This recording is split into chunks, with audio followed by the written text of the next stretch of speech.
Hello, everyone. Welcome to another episode of Creatively Free.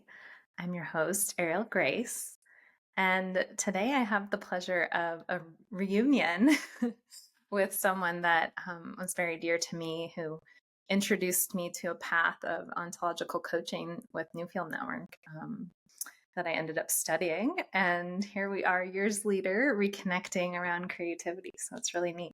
So I want to introduce Linda Fischer, and she also has another name that she goes by, and I'd love to hear from you where that comes from. Thank you so much. And truly a reunion it is. I don't know that we've had the opportunity to drop in together for any length of time since Newfield Network. And yeah, what a privilege to be here with you and to talk about creativity and as a memoir author. Um, so about 7 years ago, maybe a little bit more, I had been given the name Shekinah for the third time. And I've been a person on a spiritual quest for 45 years. It gives you a sense of my age. So on the third time that a spiritual leader gave me that name, I decided to sit with it and to ask them, what was it about giving me this name? And was perplexed that I would have three different spiritual teachers do that. Shekinah means divine feminine light of God. And when I thought about receiving that name, I had always had like an adversity of changing names, but I really sat with, what does that mean to me? And I spoke with the spiritual leader again, and he said, taking a name is about learning to live into it, it's becoming. Who am I becoming? So I was becoming the divine feminine light of God, the expression of what divinity means in feminine form on the earth. And so over the last years, I've spent time with, what does that mean to me today? Not what it meant to me last week or last year. And I think when we talk about creativity, or when I talk with you about creativity, I'm really looking at the divinity in me. Can I step aside from the assessments, the cultural narratives, all the pieces about the person Linda that she came into as a child, about what it means to be divine, and that is a real question. I wonder if any of us really realize that when it said that we're made in the image and likeness of the Creator, that we truly are. We're a piece of the universe. And so to me, creativity is the universe. It is the part of us. So my name, Linda, means most beautiful. So I often say the most beautiful, divine, feminine light of God. And Ah, so how can I work that into being creatively free? oh, beautiful. Oh my goodness. I was getting goosebumps every time you said it. It has Well, its own energetic the imprint. truth of it is we all are divine, feminine lights of the Creator. And it just so happens that for whatever reason, I need to learn that in this life, and it keeps taking shape and form every year. But I think we have forgotten that, many of us, through what I mentioned earlier, narratives when we were young and the culture that we're raised in, and the illusions of separation from our true identity as something beautiful. And so as we talk about creativity today, I think about that. I think about what stands in my way or stands in our way of being able to be creative. Yes, that is the question of the show. And also the flip side of, what does it feel like when you feel like you are in that energy of, full creative expression for you? So what does it feel like when I'm in that full expression? I am not thinking. When I am in full creativity, I am in flow state. I'm out of my head and I'm in a certain way of wonderment. It's not about doing something, it's about being, right? And in that place, I think about what stifles that. And I think too much of the mind. as I mentioned, I've been on a spiritual quest for a long time, and I study non-dual teachings a lot. And I know that when I am sitting inside here versus outside, meaning more forward facing, but more inside, there's more awareness that I have that there's something larger in whatever context that I'm being creative than what I originally thought was. So what I experience in the world is that we're drawn to be outside of us. What am I doing? Right? What do I need to do to get that fancier car, that bigger paycheck, or um, whatever, to look good? And when I come back inside and I'm really allowing myself to experience the one that lives in here, the body of me and my emotions, and listen, then my creativity seems to be more present. Now, some people come about that very naturally. And I think it depends upon the individual and how the type of culture, home that they were raised in and encouraged, and the messages we have about what creativity actually means to. Definitely. Because of the field that I've been in, arts and design, I often hear feedback from the world where people say, even like my hairstylist as an example said, I'm not an artist. Amazing that how many people inherently reject their creative impulse, and it's so part of their day-to-day life. Exactly, that it has purpose, right? Because I think when we are actually, now I have the three P's in my life. I intend to live my passion, purpose, and pleasure. What am I actually passionate about? And one thing I'm passionate about is people. I'm an introvert who loves people. I'm passionate about having others know that I see them and that I care about what they have to say, and that they know that they're not alone. And I believe that when one is encouraged to be all that we are, and even those of us who, let's say, what comes naturally to me, I never gave myself much credit for, because I was raised to think it had to be hard, difficult, it had to be math, English, something very structured, rather than recognizing that although those are also a way of being creative, they're not they're not the direction that needs to define everybody. And so what comes naturally to me is supporting others. I'm a natural coach. But even before I went to Newfield, what did is it shaped me. So your hairstylist can't see yourself so often. And I'd be curious what the messages are that she lives inside of, and I'm sure you are too, coming from the same background as I am as a Newfield coach. Yeah. Well, she told me that she sees herself as a scientist. Oh, interesting. Well, Yeah. the way they mix formulas sometimes for the hair could very much be like a scientist, right? Yeah. Yeah. Well, before we move on from the name piece, there was a curiosity that sparked in me as you were talking about living into it.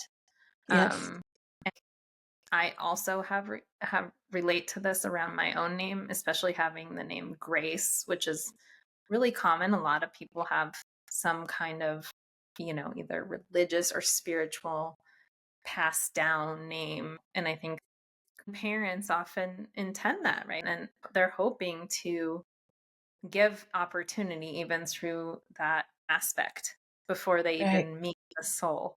That's correct. Yeah. Yeah, Yeah. beautiful.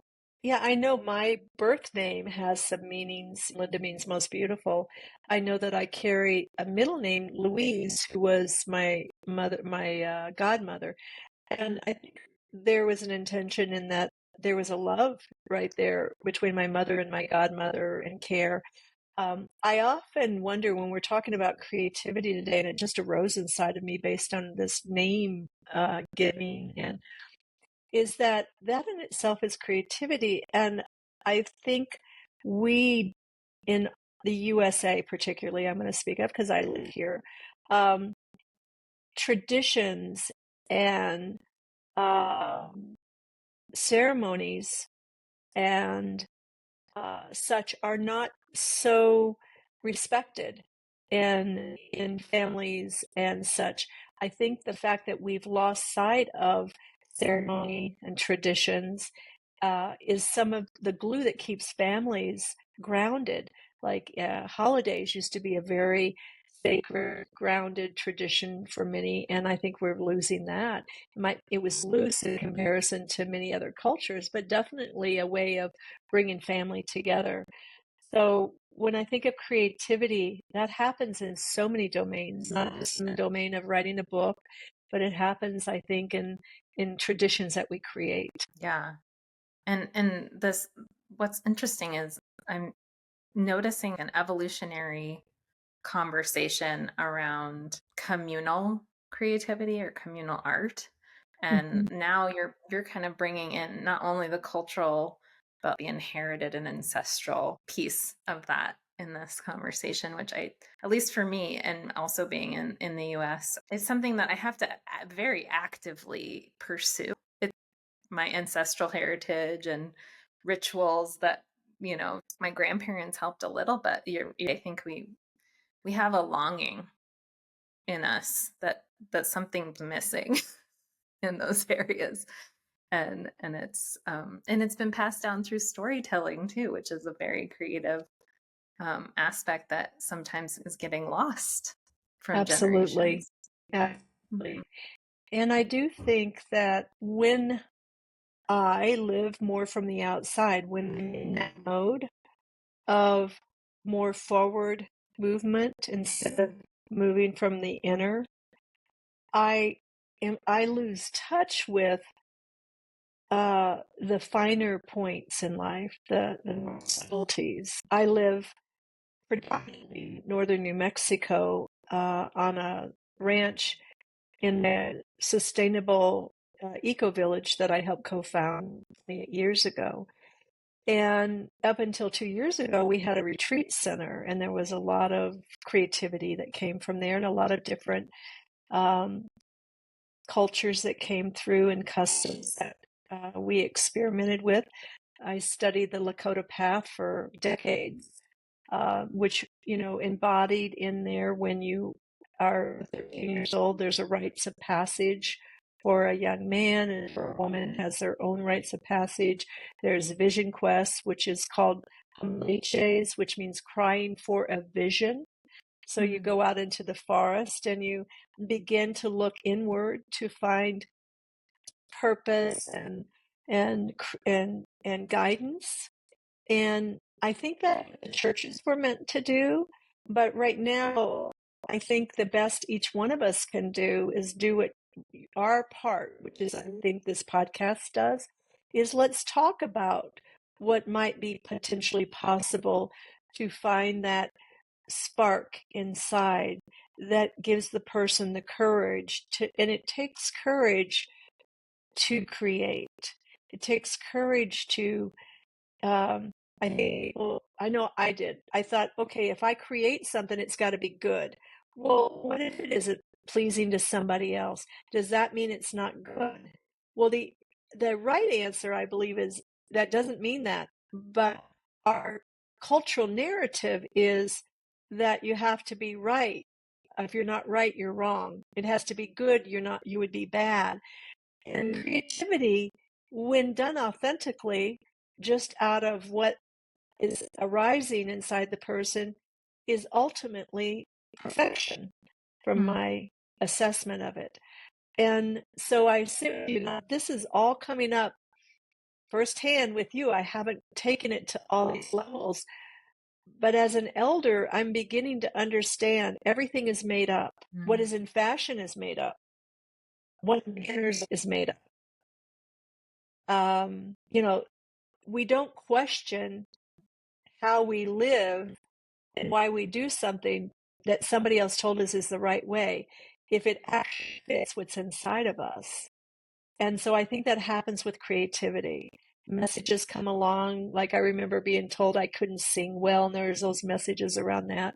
mm, Um, the truth of it is that anything practiced long enough, one becomes better at, right? Yeah. But it's the joy along the way. But often the joy is taken out by the very thing I just said when there's assessments about how it is that we have done with whatever it is that we've delivered. Yeah, what's coming to mind for me is um, how interwoven spiritual and personal development and our journey to self is then it unlocks creative expression. Right. The two are totally interwoven, right? And so I appreciate you bringing up courage. I feel like we could talk about that one word for a really long time because I have witnessed both in myself and others heartbreaking, times of shutdown, which not only block your relationships and opportunities in life, Right. but also block your creative outlets and things like that. And I think, as is the case in coaching and therapeutic modalities, like we have to bring out and celebrate the effort that it takes Right. to be able to be here, you and me, Right. and pat ourselves on the back every now and then and each other. Exactly. Exactly. So one might think it's easy for me to come on here. So I'm somebody who doesn't like to be in front of the crowd. I like to be the helper. I like to be the one behind it. And I've learned after Newfield how to bring myself present and do what's uncomfortable and notice the emotion of fear and still do it anyway and check in around it. And I'd like to just segue into what we had talked about me writing a memoir. I have 45 years of recovery from opiate addiction and alcoholism. And you were mentioning spirituality. About 35 years ago, I was in meditation and I heard this inner voice say to me to write a book. Mm. And the part of the title of the book was Lessons and Blessings.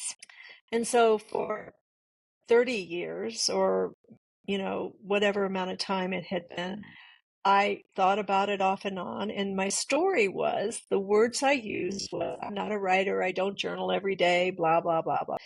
And our words are law. If I say I'm not, the universe says that's correct because the universe only says yes as far as I'm concerned. It never says no. It Mm. agrees. And so uh, I was at a Newfield Network conference in Boulder, Colorado at the Hyatt. And previous to going, I had reached out to a friend for their birthday on Facebook, and I said, Happy birthday, I'm coming to town, I'd love to see you. I'm in the lobby of the Hyatt, and I'm talking to a client on the phone, and I see this man walk in the door. And my first thought was he got a message, and he was coming to meet with me. And I give him the wait moment sign, and I finish my call. And I walk over to him and I said, I'm so glad to see you. I'm glad you got my message. And he said, What message? He had a meeting across the street or so from the Hyatt. He was standing outside the building, looking at it, looking around, and he decided to come in and take a look at it. Right? We continued to speak. Now, mind you, I mentioned about 35 years ago having this message come through, and I've been thinking about writing the book. And I said to him, Do you know anybody who is a writing coach? Because in another meditation, had been asking, how am I going to get this book done? And I heard loud and clear, get a writing coach. Now you would think that might be obvious, being that I am a transformational and business coach, but it was not obvious to me. It was hidden. And he said, well, you're not going to believe this, but my partner is a writing coach and she helps people get their books written. And Amazing. so thus the story unfolds. And I spent 4 years with her writing the book. And the book is called From Hell to Heaven, 16 Lessons and Blessings to Inspire Your Journey. And in that book, I did something very unusual. Now, mind you, I am a bit of a rebel. And I wrote the entire book. And then I said, I want to write this first.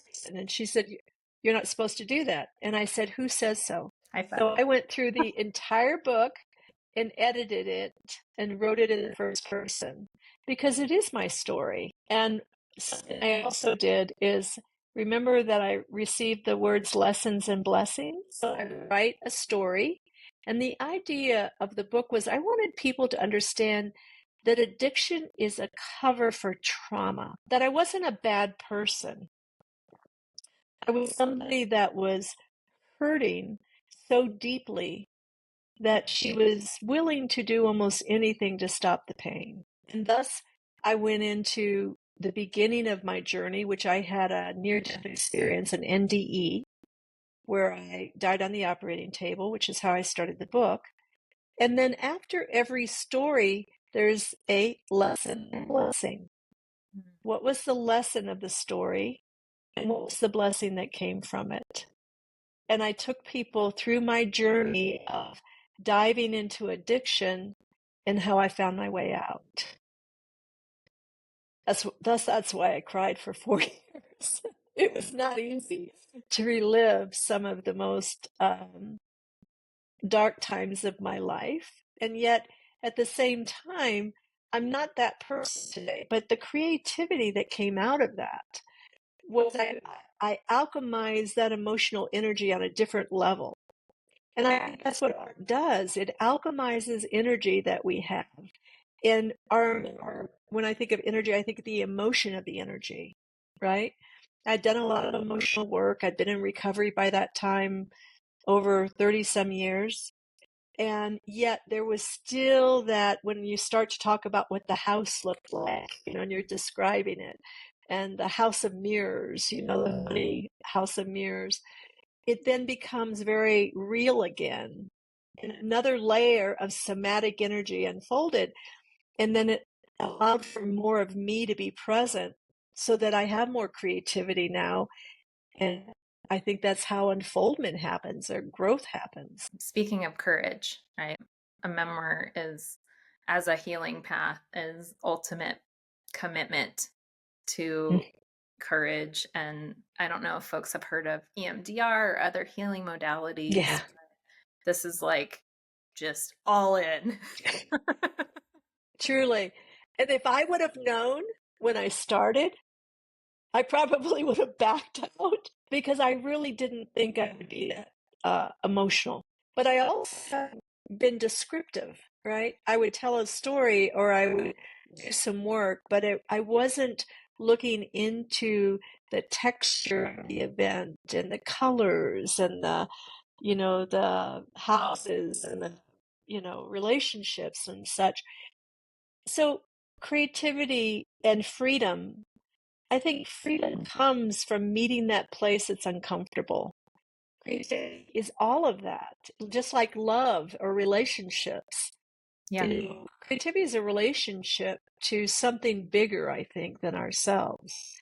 And it's so curious to me that we're having this conversation because I am really ready to step into another level of creativity. Now, I don't know what's being asked of me right now, but this I really believe is like an opening for me is to be with you all, to talk about where I've been and where I'm going. I've had 4 years of losses, everything from my brother having a severe brain injury and being in a facility for the rest of his life and not being present at all, to a fire and flood on the land I shared about, to my best friend and former husband just dying about 30 days ago. And every single one of those have been kind of an intense experience. If we can have the courage to get into the emotion of grief, I'm grieving that I haven't been creative since I wrote that book in the way I would have liked to. I would have thought I would have come out of that book. My brother had the accident right before it was published. He was the one who wanted me to write the book, so he didn't actually get to read it. So when we think about creatively free, I think about, wow, where does freedom come from? And for me, freedom comes from being able to face all emotions by letting them fully alchemize. Like grief doesn't need to have words, it just is, right? Joy doesn't have to have a story, it just is, right? But yet we think we have to share a story about joy. Well, we can, But can we just be joyful or just feel the grief without having to have a reason for that being there? Yeah, absolutely. I definitely think one format of freedom in is the body just processing, without it getting like stuck and now you're not feeling so free. um, Amazing. As you described your journey, unlike many people that I've spoken with, there was a really active back and forth between you as a human and messaging just totally guiding you. And it felt very obvious and natural. I don't know if that's how it felt to you. um, as if you just follow it. So simple. Mm. Well, I think that's a good point. Let me just say that I mentioned that I've been in recovery 45 years. And that entire time, it's been about learning about myself, Mm, learning about who I am as a human being. Didn't I hid from my emotions? I didn't have a relationship with a spiritual being or a spiritual essence of the universe. And so it's been the evolution of my consciousness to get to that place. I don't talk a lot about where I was. I was someone who sat with a needle in my arm for 3 years, that every day I was motivated to how I was going to get my next fix. And that in itself is a deadening experience, deadening of the soul. And so I've spent 45 years come and fall in love with this one, thus Shekinah. mm, Um, and so I've learned to trust that there's a quiet voice, and trust is earned. I had to earn my own trust because I am the one who harmed myself. So I had to learn to trust that I wasn't the behavior, that the emotions that were inside of me were facilitating the choices I was making. And so as I kept looking and learning more and more about what it meant to be human and learn more about my essence and spirituality, I started to trust that there's a still small, a still, Still, small voice inside that's guiding me. And that's through learning meditation or walking in nature, sitting quietly, doing something creatively where the self, the ego, is kind of stepped aside. And I don't mean ego as like, I think of a personality ego steps aside. So then something free flows through. So at this point in my life, it is more easeful than mm, it was when I got clean and sober. And I think that let me say this different. I think we're all on the evolution of consciousness. We're here to evolve. There's uh, a spiritual person from many years ago, and I think I get his name a little bit wrong. His name's Pierre D. Teilhard Chardin, who says that we're spiritual beings learning to embody in human. We're here to be human, to feel our emotions, to be real. But spiritual is who we really are. We bring spirit into body along with the human form, and they become one, right? They're not separate any longer. And that is my journey, is mm, to be a spiritual being, learning to embody in this form, along with my human. And Hu is a high vibrational sound, meaning God in certain Sanskrits. So as we think of it, I'm a God man or a God woman, and it is an evolution, just like creativity is, right? If we start out being creative, we don't start at the top usually. Maybe some people do, and whatever the top is, but we're evolving. yeah. I feel a lot of permission in how you talk about it being a journey of little nudges and self trust reinforced. It's something that I've done as well in my journey, but can be difficult to describe to people that are curious. Like, you're an interesting being. What is going on over here? That's right. So thank you for kind of like peeling back the layers on that. I feel like in that way too, sometimes the form isn't the point at all, like you Yeah. said, But I would caveat the way you described your story, and actually for my book that I just released as an example, that was for sure mine. Like finally something was mine. And that was for sure yours, because it was that union of Uh-huh. the the human and the divine, and it was an obvious, unfolding. Exactly. Exactly. Beautifully spoken. I also want to say that in our culture, there's this person's good and this person's bad. I was never a bad person. And there's a lot of people in this world that aren't bad people. They weren't taught how to be human and they weren't taught how to be in touch with their spirit. I think creativity does that, right? When we find an expression of freedom, creativity can create a lot of freedom inside. So one can listen, even if we aren't there when we first start being creative. Now, right now, I'm preaching to the choir, to myself, because I truly have been looking the last uh, few weeks and saying, I need, with the grief that I'm working with, an expression right now that's creative to move and express my grief. Hmm. And in our society, there's cultural narratives about what it means to be human, what it means to be successful. And I mentioned that earlier. And those are what needs to be pieced apart, I believe, in each and every one of us as we find and want to be creative in what stands in our way. There's no one message about what stands in our way. It's individual what stands in our way, but it always is between our ears, right? And it's either a thought that creates the emotion or the emotion that creates the thought. The thing is, when we come from here, when we come from more of a heart place, can we drop down from here and drop and listen?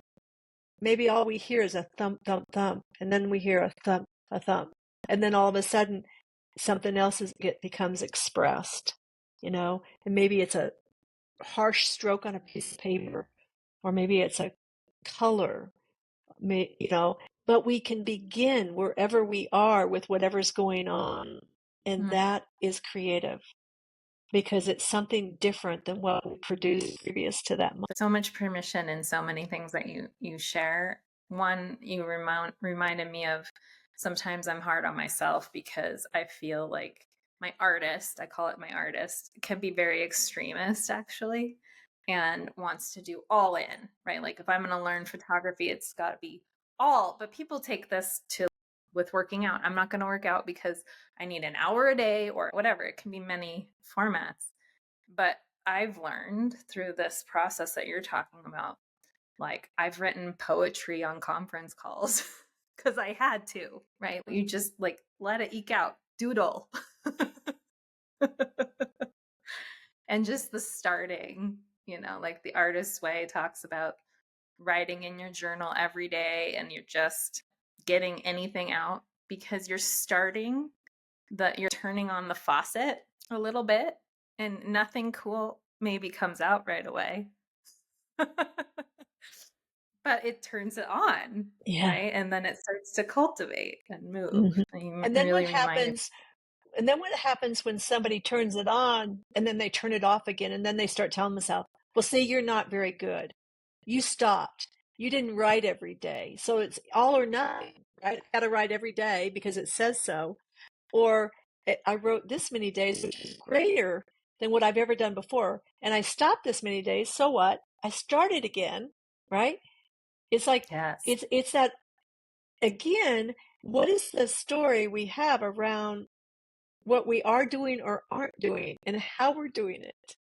And Mm. these are things I'm looking at constantly inside of myself. And I can use the word constantly because I know what stops me is what goes on around here, you know, the stories I'm telling myself that are very niggly. They're not necessarily all that available unless I slow myself down and said, wow, look how I observed that. And I took that action and I'm curious about what was I thinking about? What was I telling myself? Or I didn't take that action, not judging it, but saying, well, you know, Another one of the things as I think about you and I watch you on different platforms, and I've really enjoyed watching your growth and your beauty.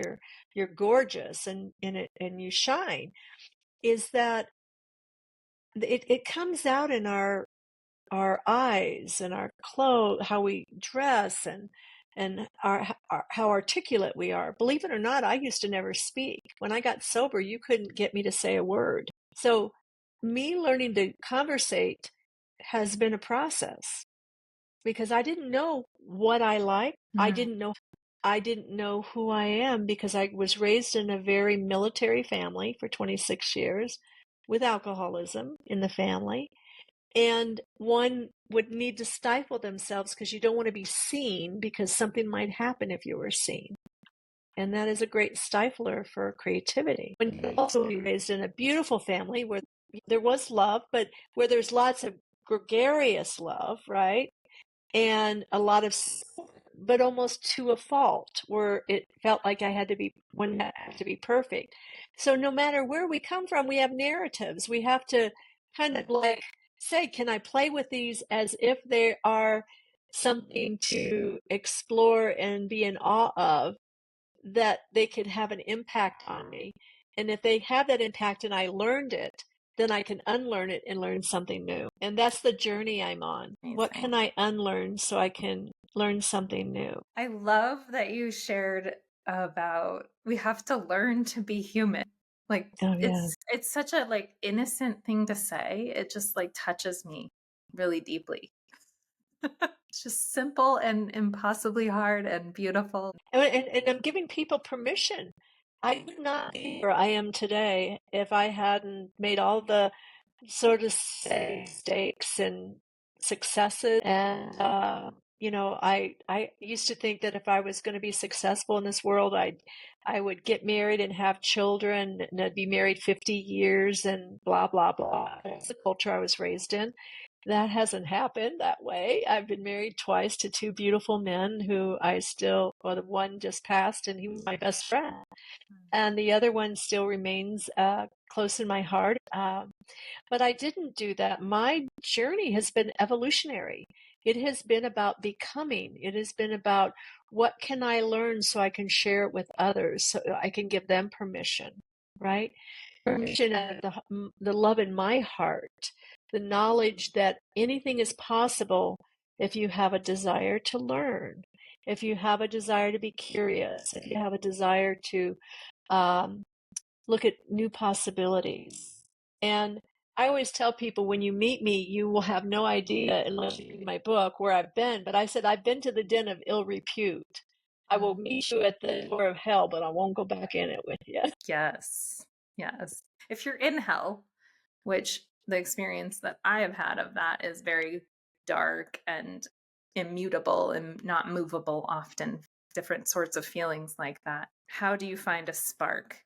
Well, I think I even say this in my book. I've had more dark nights of the soul in this lifetime than any one person should need to have. And so when you're talking about hell and it being that place of darkness and mutable and such, to me, that is the place where there is suppressed emotion, Mm. where one isn't living in the current moment, right?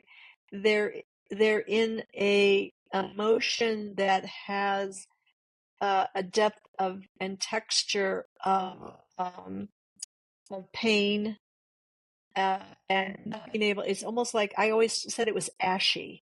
It was a Mm. dark, ashy energy, right? One is we can't do it alone. Mm. You know, if you look at the word alone, it's ALONE, all. You are not alone. You're all one. We all are the same and different. So I would say begin at whatever level you can to find someone, a confidant, somebody, a therapist, a coach, a friend who can hold confidence, but begin to share about how you feel. Um, we are in a trauma world, filled world today. And there's a lot being studied around trauma. And That is the reason I wrote the book. I wanted people to know no matter how far down in hell you went, there is a way out. And so when I think about what has helped me is not being alone, educating myself.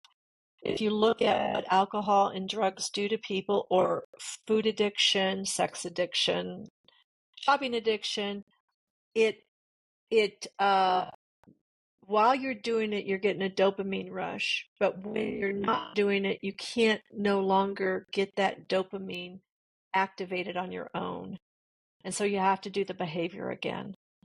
And so as I started educating myself and going to therapy, and I went to recovery meetings and such, what began to happen is I started coming home to myself. I will not tell you it was easy, because it wasn't, but it also wasn't easy staying the same. Newfield Network has a slogan. It says, when more of the same is no longer an option, a new field of learning is required. I believe that we have to educate ourselves about being human, about what took us to where we are, and to know that we're not alone, that we're all one. We all face the same emotions, but for different reasons. But that there is a way out, and there's more of a way out today than there was when I came into this world. I'm 70 years young now, and for me, I'm more excited today about life than I was, 20 years ago. I feel younger now than I was 20 years ago. I'm an athlete. You speak of weightlifting. I've been a power lifter since I was 25. And I stopped Wow. doing it for a while. And after my brother's accident, I thought to myself, he can't, but I can, so I will. So I'm in the gym, and I don't do it perfectly, and sometimes I miss, but I'm in the best shape I've been in a very long time, because I risked to go into the gym at my age, to not care what other people thought or said, because it's my journey. And when David just passed away, and I just picked up his ashes yesterday, that's all that he is left. His Mm, soul is journeying. I have his ashes, but his cars, his 3 cars, his house, all the belongings inside didn't go with him. But what went mm, with him, this man was joyful, and he lived to the fullest. That's what I want for all of us. That we become mm. comfortable enough in our own creative expression of self, that we dare to be human in our own expression of the divine feminine light of God. Beautiful. It's perfect. Thank you. Thank you so much. Yeah, it's been really a pleasure.